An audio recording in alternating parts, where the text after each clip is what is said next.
This morning, a man with reported mafia links shot dead outside a Melbourne home in a gangland-style hit. Higher aged care fees for wealthier seniors as the government rules out a new tax. An elderly man killed as fire ravages a retirement village north of Brisbane. And Rooster star Spencer Leniu suspended by the NRL over a Las Vegas racial slur. This is 7 News with Ann Sanders. Good morning. Homicide detectives are scanning a home in Melbourne's north after a deadly shooting involving a man with reported links to mafia figures. A street in Granville is blocked off as police piece together how the gangland-style killing unfolded. Emma O'Sullivan is there. Police have swarmed the murder scene here in a suburban street in Melbourne's north. 64-year-old John Latore was shot outside his property around 4:30 this morning.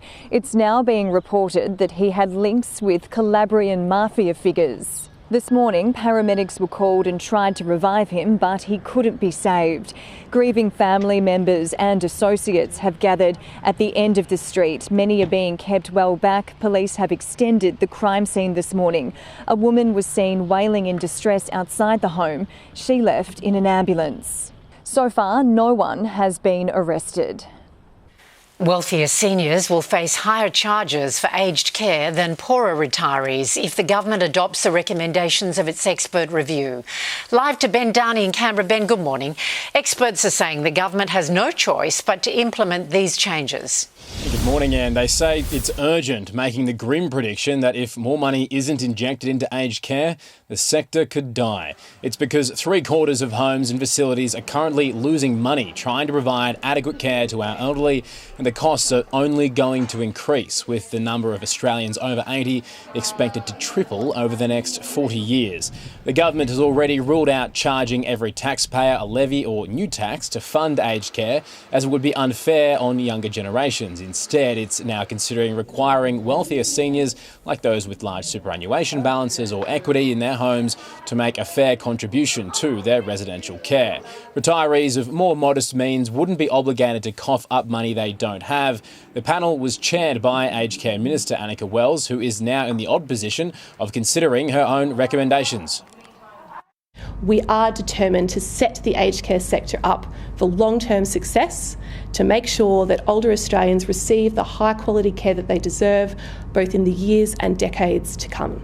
We think that it's time that we ask people with greater means, only those with greater means, to pay more of the costs of the services that they receive, so that we can continue to use taxpayer funding to support those people who can't. Whatever measure is adopted, it'll be to avoid the worst results of what happens when aged care is neglected that we saw during the Royal Commission. Anne? Ben Downey in Canberra. Thank you, Ben. Passengers are this morning recounting the chaos that unfolded when their Sydney to Auckland flight dropped out of the sky, tossing unrestrained travellers and crew around the cabin. Around 50 people on the Latam service were treated by paramedics, 13 of them sent to hospital. Those on board have described screams and crying during the violent dip, with reports the pilot told them his gauges blanked out and he lost all ability to fly. The airline blames a mystery technical fault. An elderly man has been killed in a devastating retirement village in Furno, north of Brisbane. It was a frantic night for firefighters as loved ones desperately called residents to check that they were okay. Georgia Costi reports. Well, sadly, an 83-year-old man is dead, and this home at the Burpengary Pines retirement village has been reduced to rubble. It all started at around 9 p.m. Crews got the call, but by the time they arrived, the property had been completely gutted. You can see just how extensive the damage is this morning. Several cars have been burnt out. A neighbouring property has also been destroyed, and pretty much everything this man once owned has now sadly been reduced to rubble. Here at the retirement village last night, there was chaotic scenes when this fire broke out. Nearby residents had to be evacuated, and loved ones of people who live here were calling them, checking and just hoping they were okay. The focus today for fire investigators and detectives will be to sift through the rubble and speak to witnesses to try and understand exactly what unfolded last night and what caused this fatal fire. Climate protesters have marched through Melbourne's CBD this morning in a new round of disruptive demonstrations. The activists held up drivers and commuters on public transport, bringing tram services to a standstill. The action was planned and they are threatening further protests. NRL player Spencer Leniu is out for 8 weeks, suspended for a racial slur against Ezra Mam. The Sydney Roosters prop admitted to calling the Brisbane 5'8" a monkey during the opening round. At the judiciary, his legal team argued he wasn't aware of the word's racist connotations and that it's commonly used between players of colour. That excuse didn't fly with the panel, ruling him out until round 10. We'll have more reaction ahead in sport. Drivers in Western Sydney are being warned to stay clear of a building in Granville torched in a ferocious blaze. The derelict building is thought to be home to squatters. But as Annie Pullar reports, the blaze was so intense, it's not clear if anyone was inside. Good morning. A man has been arrested after an abandoned building, which is earmarked for development, went up in flames shortly before 4 o'clock this morning here in Granville. More than 50 firefighters raced to the scene at Parramatta Road, and this is what they faced. Intense flames as high as 10 metres leaping from the 2-storey building and out of windows. Firefighters are now investigating if this is what kick-started another blaze at a furniture store nearby, where one man was arrested. It is very unusual for a fire to occur, 2 buildings over from an EMDA. There were serious fears the fire would spread to several other businesses, but thankfully crews undertook an aerial assault using a cherry picker to bring the blaze under control. When I arrived, I just saw fumes going up in the air, and there was building, and then the firefighter was trying to extinguish the fire. Locals say the building is home to dozens of squatters. Firefighters don't know yet if anyone was inside at the time, as the damage is so extensive. The walls will need to come down before thorough investigations can get underway. Parramatta Road is now reopened to the public, but Good Street here will remain closed for some time, with cranes expected to be brought in to demolish the building. A young man is this morning charged with murder over a deadly stabbing at a car park on the Gold Coast. He's one of 2 people taken into custody after the terrifying attack on a 21-year-old, as Tamara Bowe reports. Well, Gold Coast Police have this morning charged a 23-year-old man from Redbank Plains with murder following that horrific daylight attack that took place in a car park at a Hope Island shopping centre here on the Gold Coast. It was just before 2:30 yesterday afternoon when police will allege that a 21-year-old man was set upon by 2 others. He was reportedly stabbed in the chest. Paramedics desperately tried to revive him, but he died at the scene. That led to a city-wide manhunt. Police managing to track down 2 men aged in their 20s. Both were arrested, taken into custody, and as of this morning, only 1 man has been charged with murder. Denied bail, he'll face Southport Magistrates Court later today. 12-year-old Hussein Al-Mansouri is now home with his family, released from hospital after he went missing in Western Sydney. The boy, who is non-verbal, was found in a medical centre stairwell where it's thought he was trapped. It's quite likely that he's simply walked down the driveway to the medical centre and then entered the stairwell from the bottom. Being young, being special needs, wasn't aware that the door was unlocked behind him. Police say he's doing well with no injuries. Next in 7 News, neighbours forced to flee as a strip of businesses goes up in flames. A dramatic close call at a Sydney petrol station.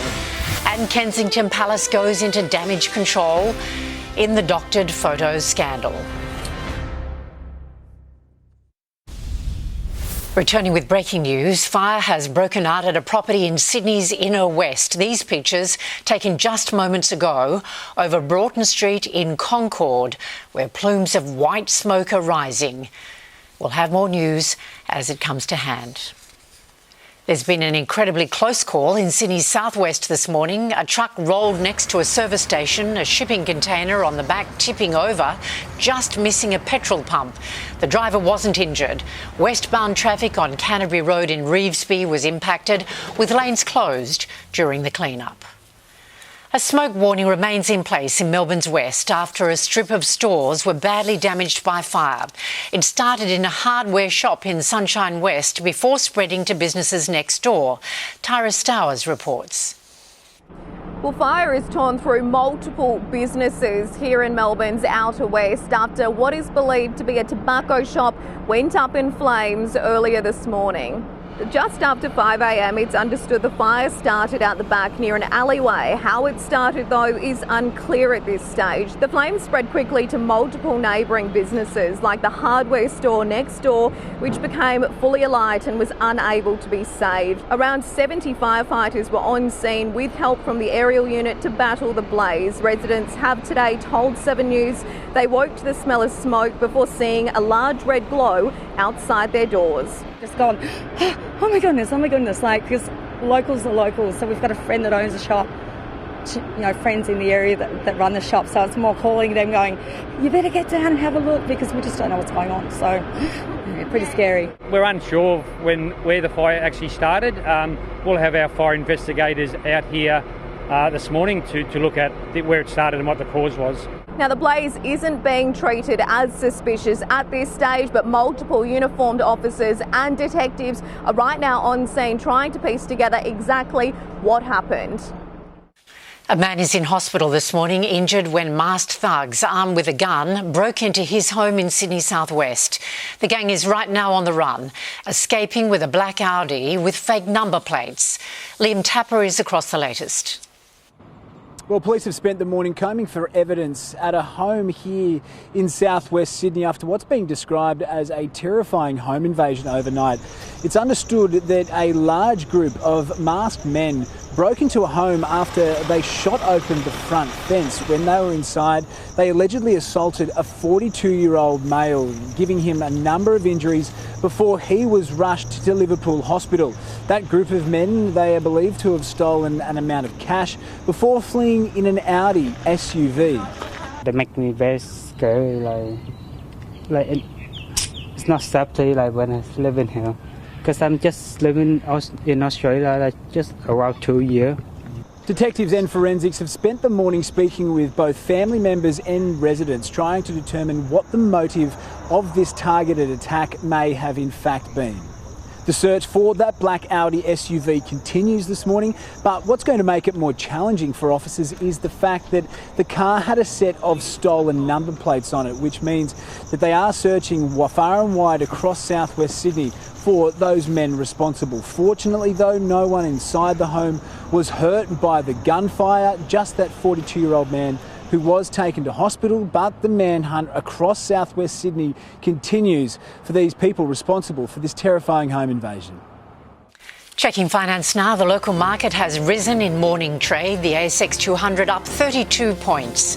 One Australian dollar is buying 66.21 US cents, just over 97 yen, and $1.07 New Zealand. Kensington Palace is facing accusations that the trust between the palace and the people has broken down. It surrounds the release of a controversial photo of Princess Kate and her children. With evidence, it has been edited.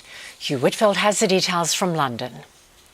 This PR blunder by Kensington Palace is fast becoming a royal nightmare. Kate in a somewhat clumsy apology. It follows the release of a photo for Mother's Day in the UK, proven to have a number of edits, including Charlotte's disappearing sleeve. After international picture agencies pulled the photo, the royal was forced into an embarrassing admission. Writing on social media, like many amateur photographers, I do occasionally experiment with editing. I wanted to express my apologies for any confusion the family photograph we shared caused. Signed, C for Catherine.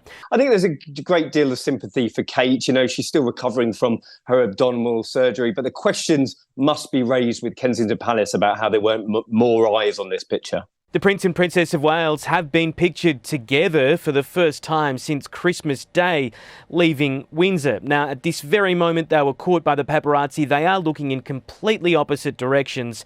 Kate, we are told, was en route to a private appointment, seemingly hitching a ride with William, who was heading into London for the annual Commonwealth Day service at Westminster Abbey. It was led by the Queen, in Charles's absence, of course. But this has been a very messy 24 hours for the royal family family. Accusations that the trust that had existed between the palace and the people has broken down. Next in 7 News, we'll have sport with Matt Carmichael, including high praise for a rising Western Bulldogs star, and Spencer Leniu cops a huge suspension over the NRL's racial vilification scandal. Good morning. League great Jonathan Thurston says the NRL judiciary has failed its Indigenous players for only banning Spencer Leniu for 8 games.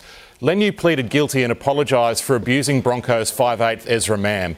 The 23-year-old said he only became aware monkey was an offensive term when an Indigenous lady emailed him the day after their game in Las Vegas. The Roosters asked for a 4-week ban but have accepted the punishment. The club stands behind Spencer and is firmly of the belief he is not racist. And the club remains strong in its position that Spencer did not use the word, the subject of tonight's hearing, in a racially derogatory way. Thurston says Leniu should have been banned for 12 weeks to set a precedent for all future racial vilification cases. Leniu repeated his offer to apologise to Mam face-to-face that's so far been rejected. Western Bulldogs coach Luke Beveridge has high praise for young gun Riley Sanders. The 19-year-old Tasmanian, taken at number 6 in the draft, is well prepared for his AFL debut. He's by, in a significant way, well ahead of any first-year players that I've ever seen come through our football club. The Bulldogs face Melbourne at Marvel Stadium on Sunday to begin their season. Kurtley Beale is set to make his return to rugby this weekend. The former Wallaby will play for Shute Shield champions Randwick a year after being stood down by Rugby Australia following a sexual assault charge. Cleared in court last month, the 35-year-old is now ready to resume playing and is even contemplating a switch to the NRL. The Galloping Greens face Queensland Premier Rugby champions Brothers on Saturday. In the Premier League this morning, Chelsea... The Blues hung on to win 3-2, boosting their hopes of a top 7 finish that would earn a spot in next season's Europa Conference League. The Tasmanian Jack Jumpers kept their NBL title hopes alive. They forced a playoff decider against the Perth Wildcats, coming from 12 points down to win 102-94 in Game 2. Steindl with his feet set. This joint is going nuts. Game 3 is tomorrow night in Perth. The winner plays the Hawks or Melbourne for the championship. Aussie heavyweights continue to fall at the Rip Curl Pro in Portugal. Jack Robinson is at risk of losing his number 2 ranking after losing to Brazilian Gabriel Medina in the round of 16. New world number 3, Ethan Ewing, cruised past Brazilian Italo Ferreira to advance to the quarterfinals. He kept his cool despite having to surf through an overlapping heat. That's kind of hard because they're looking for the best waves as well, so they're like moving into our area. But I was just trying to move around and try and find the clean water. And there's some good waves out there, but you just have to, keep moving around and finding them. Ewing is the only Aussie male through to the quarterfinals. An interesting night at the judiciary. I think everyone can move on now, Anne. That's the best thing that can happen. Hope so. Yeah. Thanks, Maddie. Next in 7's Morning News, we'll have the national weather forecast for you.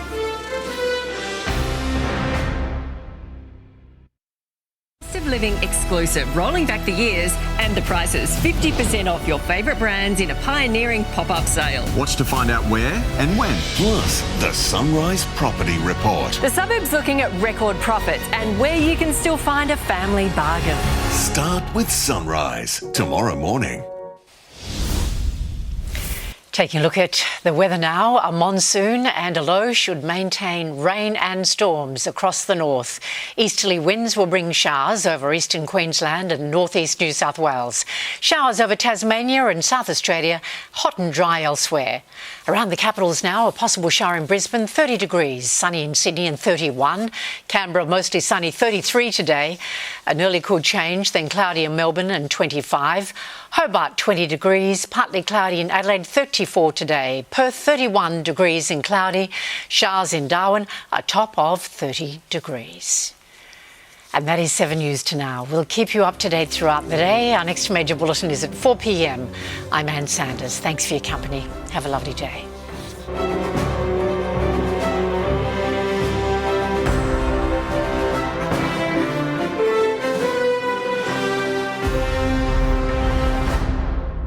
Stream 7 7 News anytime, live and on demand on 7 Plus. And with 7news.com.au, you'll know the news.